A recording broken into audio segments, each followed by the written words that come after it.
Now,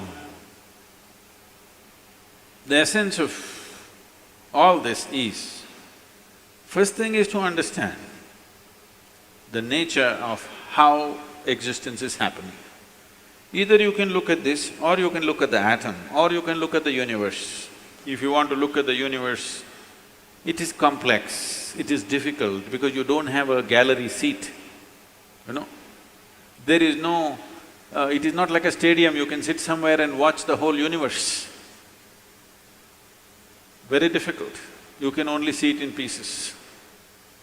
If you want to watch an atom, nobody has seen an atom, do you know this? Do you know this? Even in a super electron microscope, you can't see an atom. We have observed its activity, but we have never seen an atom as such. But we have broken it. We are capable of breaking things that even we cannot see. That's our… we are very proud of this these days. We can break anything. We can make it or not is a questionable thing, but we can break anything we want. Even if we cannot see it, we can break it. Now, what you see and what you do not see itself is a very dicey thing in the sense, what is it that you can see?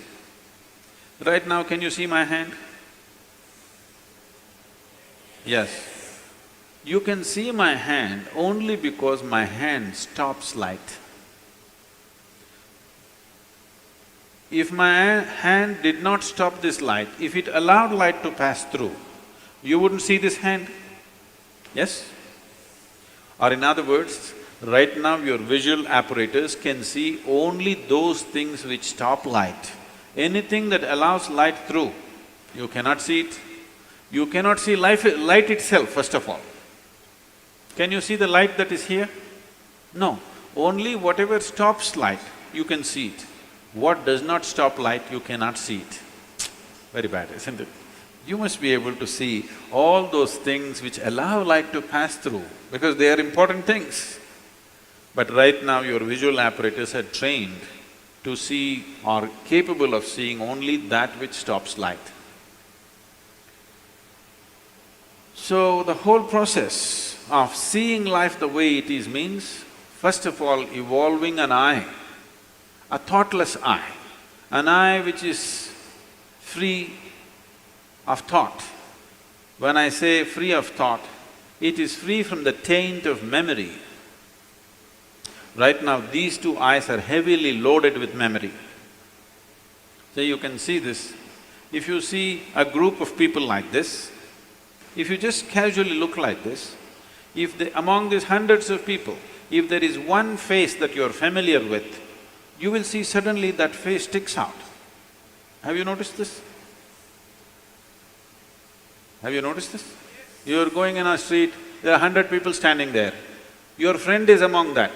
If you look here, just this friend's face is more clear than the rest of the faces, because this eye works with memory. The more memory you have, the better it sees. No memory, it cannot see.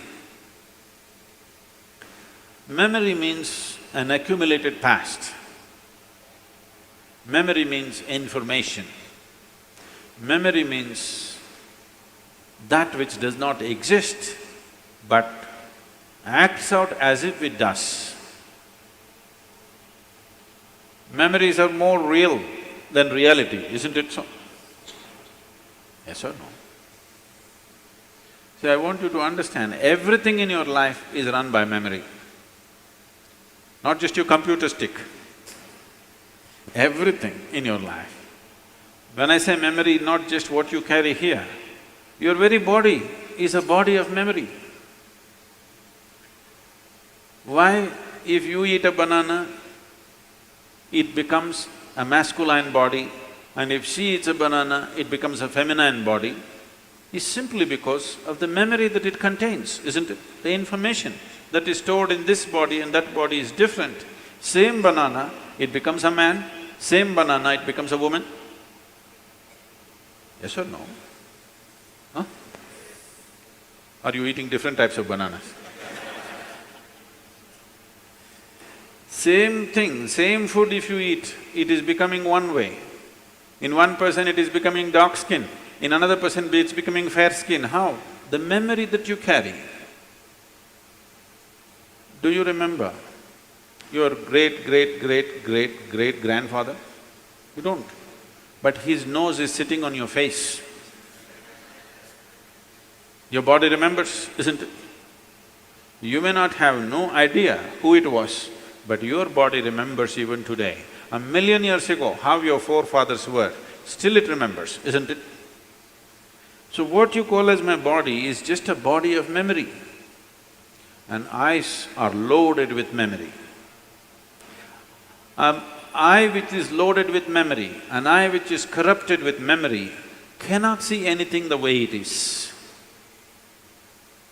It will only see things as it is convenient because the software is working from inside. It will not allow you to see anything the way it is. This is what traditionally we are referring to as karma.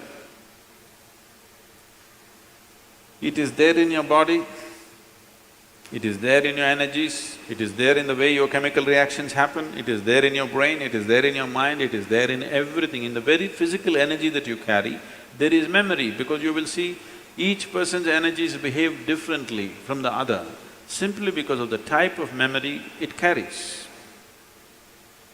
If you want to get rid of this, it's a long process, and if you get rid of this, dismantling of the personality and the body will happen. So another way is to create a distance from it. Just hold it little away. When you want to play with it, you play with it. When you want to switch it off, you must be able to switch it off. So for this, an external view is needed. Right now, your ears are loaded with memory, your eyes are loaded with memory, your tongue is loaded with memory. Why? If you are born in Karnataka, if you go to North India, food doesn't taste good, is because the tongue is loaded with memory. Yes or no? Have you suffered this or no? You went north and they said aloo bhaji, aloo aloo matar, aloo palak, aloo parota, aloo, they said. You couldn't stay there because your tongue is loaded with memory. It wants the same things back, otherwise it will suffer. So what being loaded with memory means is a cocoon of the past is holding you. It will not allow you to even move into the present. A cocoon of the past holds you, and you allow it to do this because it feels safe. It creates a cocoon. There is safety, but in safety, there is also imprisonment. You're really safe if we lock you up in a safe, isn't it? But the problem is you can't get out. That's the whole problem. Walls that you build as self-protection, they also become the walls of self-imprisonment. That is the nature of life. If you lock yourself from inside or outside, it's the same thing. As long as you do not open the door, whether somebody locked you from outside or you locked yourself from inside, there is no difference. Anyway you're imprisoned, isn't it?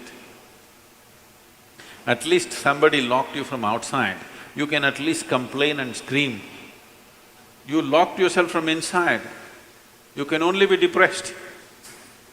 You cannot even scream. At whom will you scream?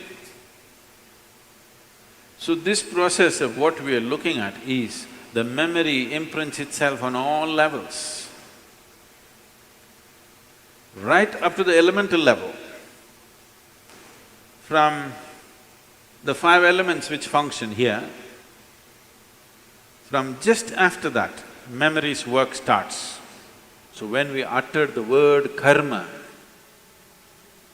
it is not one simple formula, or it's not, people are saying theory of karma. We are not talking about any theory. We are referring to a certain reality. Karma means memory, action and memory. Past action exists only in the form of memory, isn't it so? Yes? Memory, not just what you carry here, every cell in the body carries its own memory. Why one atom behaves differently from another atom? Though the same ingredients is, it has a memory. A hydrogen atom has one kind of memory, oxygen atom has another kind of memory. Unless you mix them up, they will continue to behave like that. It is in a small circle, you are in a little larger circle, the universe is in a much larger circle, but the same memory rules all of it. So when we said karma, we are not talking about some concept or philosophy, we are referring to a certain reality which is finding manifestation as who you are. The very shape of your body is because of memory. If a bird eats a mango, it becomes a bird. If a worm eats a mango, it becomes a worm. If you eat a mango, you become a human being. Same mango, how many things it's doing, depending upon what kind of memory it carries, isn't it? What you call as a seed, if you plant the same seed, if you plant a seed in the same soil, here you plant a mango tree, here you plant an apple tree in the same soil, this will only produce apples, this will only produce mangoes. I know there is a newspaper picture where a jackfruit is become bananas, that's different. Yes? You saw this? Or you are from Bangalore or Devanahalli?